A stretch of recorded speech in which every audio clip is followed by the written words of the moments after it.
Yet we borrow from a lot of different places. Well, that reader is the first attempt to pull together the landscape architects, people trained in landscape architecture, what they thought about here. So there'll be some readings from that. I'll skip back up to Ellen Deming's work. Ellen Deming is at Illinois. She was here about 3 years ago speaking on the book tour. That is one of the first books that tried to link theory with research methods, right? And this will get to my rant about theory in a second.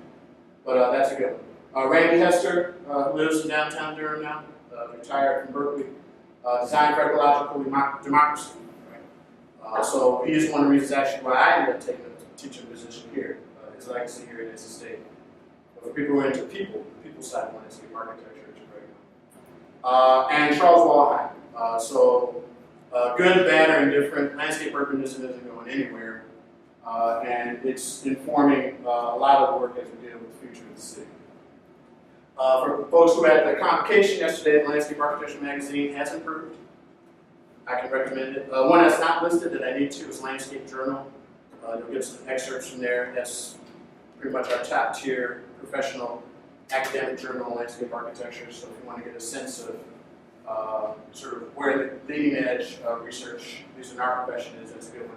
Places magazine is great for urban design.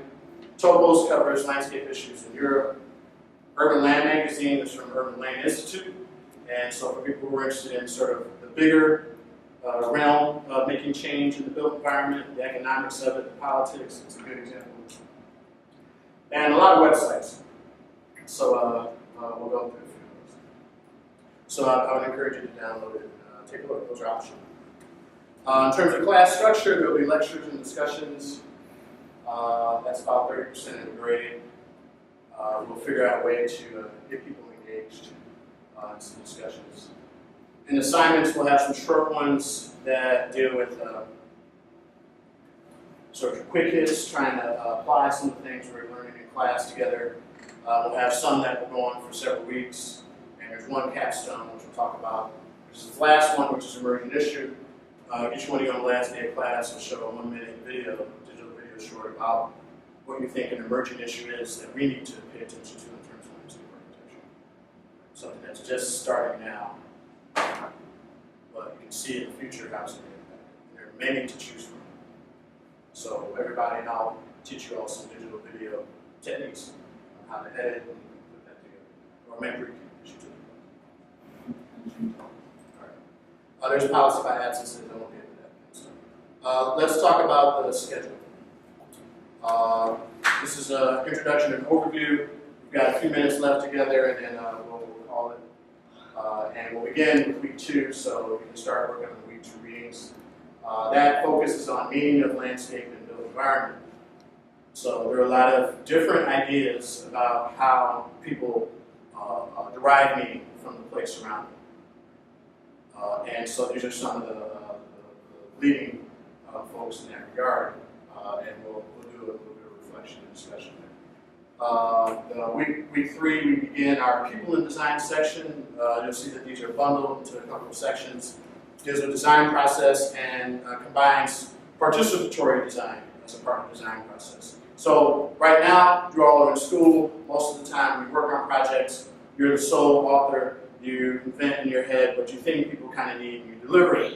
Well, that's definitely a legitimate way of designing and shouldn't be messed with. But if you're going to work with communities, or you're going to work with larger groups, or you're going to work with other professionals, say you team up with engineers, or ecologists, or urban planners, or architects, there are things that are in the theory that have been proven to help with facilitating that kind of dialogue. So we'll expose you to some of that theory in that week.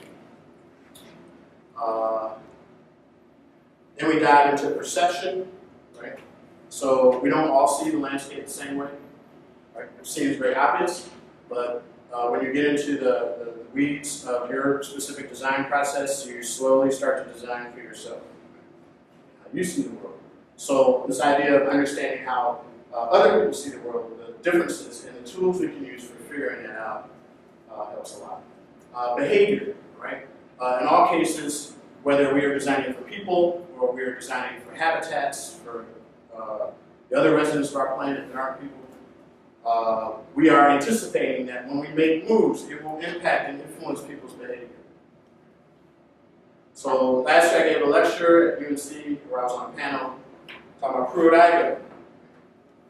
Pruitt-Igoe is an infamous public housing project that's built in St. Louis by one of the greatest architects of the 20th century, hands down, I.M. Pei. So it's not a dummy.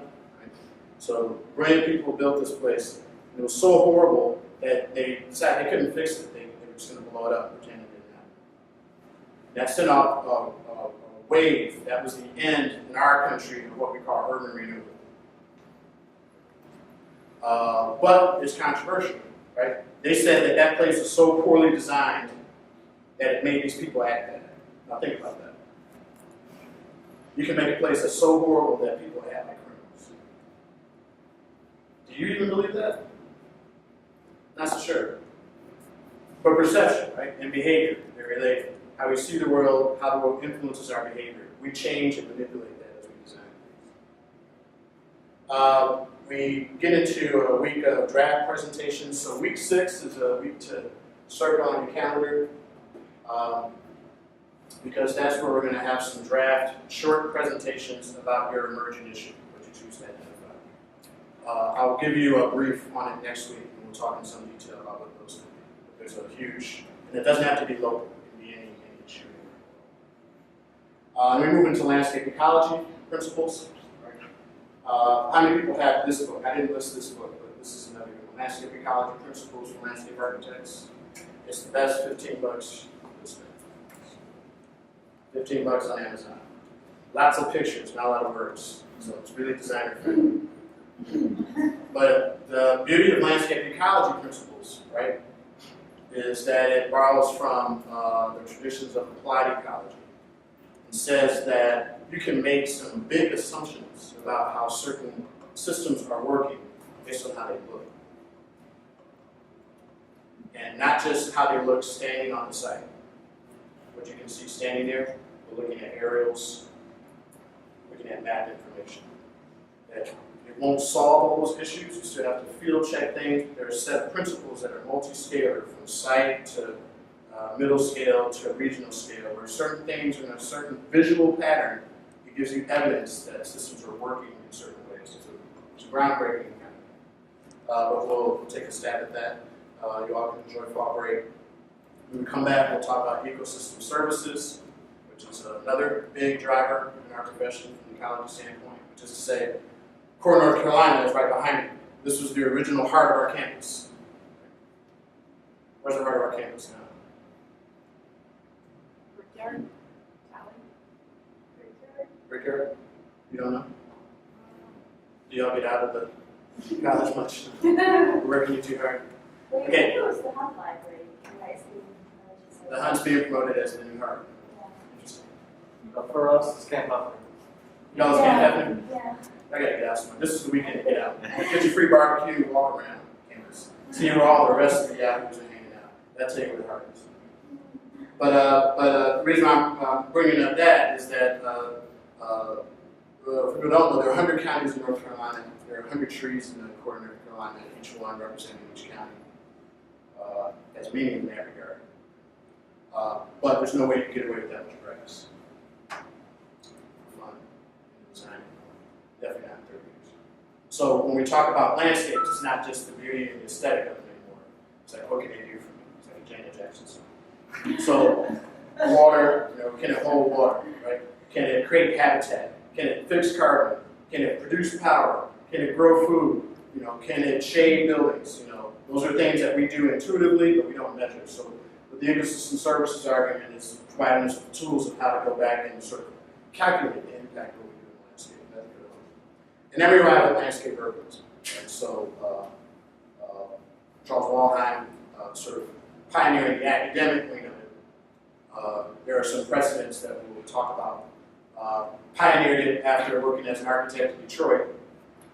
Then going to Toronto, Canada, which is a very Midwestern American city. It doesn't feel like Canada, to be honest with you. But that kind of informed the thinking and the theory. How can you, and here's the landscape urbanism argument, which drives architects nuts. If you ask an architect what makes a city, they'll say buildings. They have no great city without buildings. It's about density, it's about walls, it's about containing the space. Landscape urbanism, nope. It's the life support systems of the city. Horizontal urbanism. Doesn't matter how dense it is. Matter of fact, less dense is probably better. So you can see how this starts to pull into different debates and arguments when you take a position and a stand and you look at it through that lens. Right? Very influential in your country, by the way. Right? So the first cities that are going to be built based on landscape urbanism principles are all in China. There are none here in the United States. All we have in the United States are parks. A park is not urbanism, no matter how great I think landscape architecture is. Urbanism and city making, first cities to be made using these principles are in the works right now, a few thousand miles away. So we'll get there. Week 11, we get into issues of equity in design, environmental justice principles. Environmental justice is a movement that started in North Carolina in 1982, Warren County, protesting the PCB landfill. We're going to get a few folks from there down to talk about how that started and where it's gone since. And what's interesting is the convergence. So the people in environmental justice, the global issue was climate change. Their global issue was climate change 15 years ago. Right? Why? Because 80% of the world's population lives on the coast. 75% of those people are people of color. And 75% of those people don't create any carbon emissions. They don't have a car or any fossil fuel burning device. Which is to say, the people who are going to feel the disproportionate impact of sea level rise are people who are not contributing to the climate problem. So they knew that 15 years ago before all the data and all the modeling and that sort of thing. So the way they kind of leapfrog a lot of things. But there's some positive things about environmental justice as well. Health and growth is a topic where we get some folks from UNC in talk about as our area grows, we have the potential to consider health in all its factors, mental health, social health, physical health as we grow our places, equitable development. Our friend Carlton Neely will be coming in from UPA to talk about how to inculcate equity principles into new development. So how to make considerations for a broad spectrum of people whenever you do something, how to accommodate. The last week deals with representation. And I was talking with a few folks who teach theory and criticism classes in other schools, and they lead off of that topic of representation. We're concluding.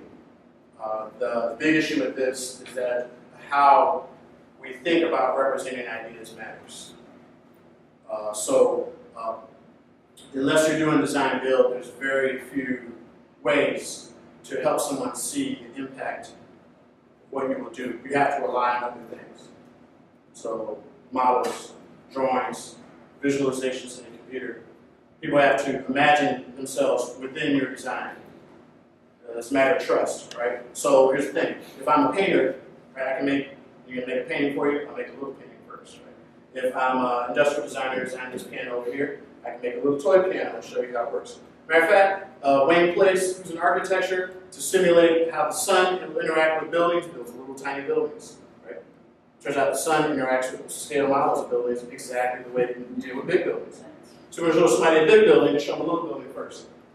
We can't do like we can do like a Lego bonsai, not the computer model, but you know what I'm talking about. The little tiny sort of aquarium style landscapes to show what the big landscape is. That'd be ridiculous, right?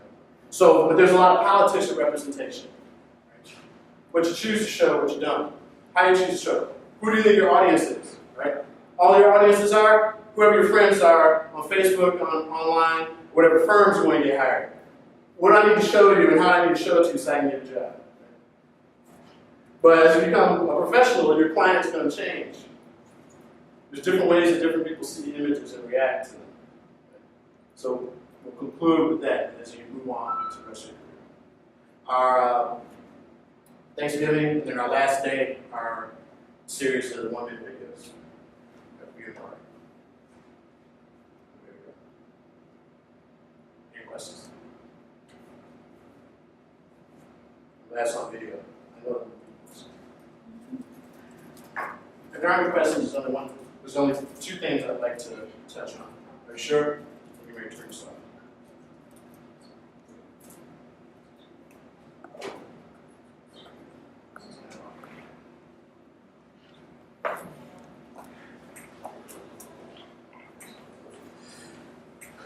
All right. I wanted to revisit something I said very quickly, and then I got stickies. I'm obsessed with stickies. So we're gonna do a post-it note exercise. But the first part I want to get to is this idea of theory and how it relates to criticism. And it's very simple. Well, maybe not, but we'll fight through it. Okay, so out here, this is theory, right? Theories are evidence-based. Now, there are different definitions of evidence. It's not always empirical evidence, but there's some evidence based to it. How do you get to a theory? Right? Where on the other side you have a hypothesis?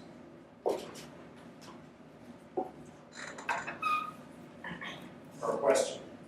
What you want to find out. So it's between here and here. If you're a scientist, you do an experiment. Right? So I wonder, this is my son, like yesterday, I want to do Easter eggs. I said, it's not Easter egg. Just boil some eggs. We boil some eggs. You know, it's like, I got to make brown. I should have brought some brown eggs. That would just make it easy. Right? So that's one experiment. All right? So that's one thing that goes back to the hypothesis: how to get a brown egg. Buy a brown egg.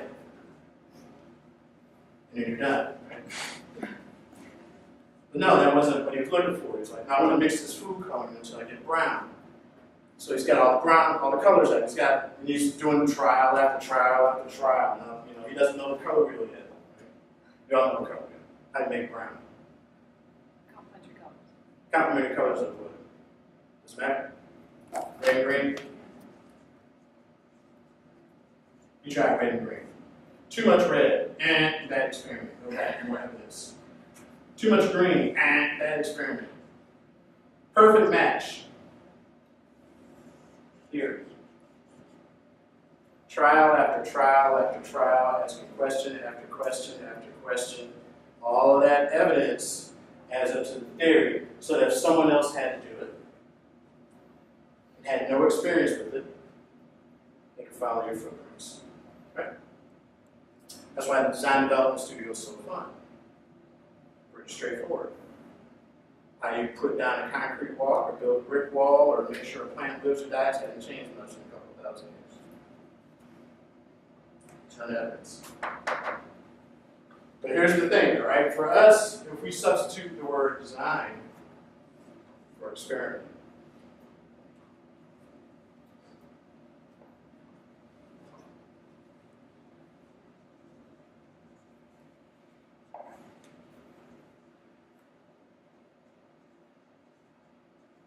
everything that leads to that.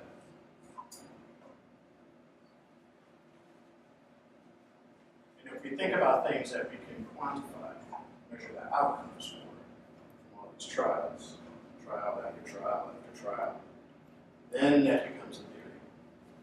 So there are a lot of theories that you're probably familiar with that you use when you're rendering, or use to make forms, or use to do whatever you're dealing with, that aren't theories at all.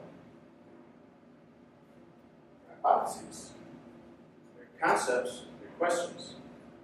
But if you think about this as a filter, right? There's 1,000 different things I can do. Through my design, and over years and years of design, I'm going to arrive at some pretty key things that I can stand behind.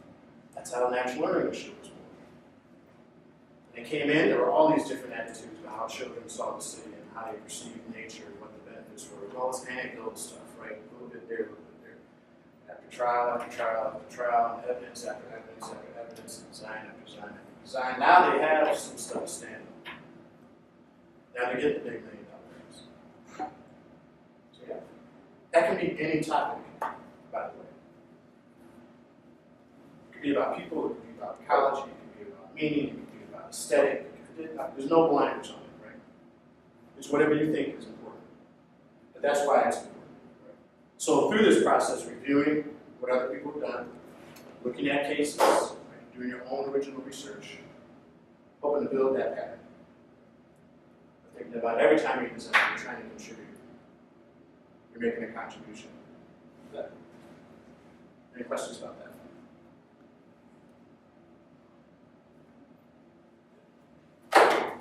That's easy. Last exercise, and we're done. Take a note. Write your name on it. Who your favorite landscape architect is. Your favorite design place. And if it's a place that's not well known, leave the location. Favorite landscape architect. Favorite design place, where it is.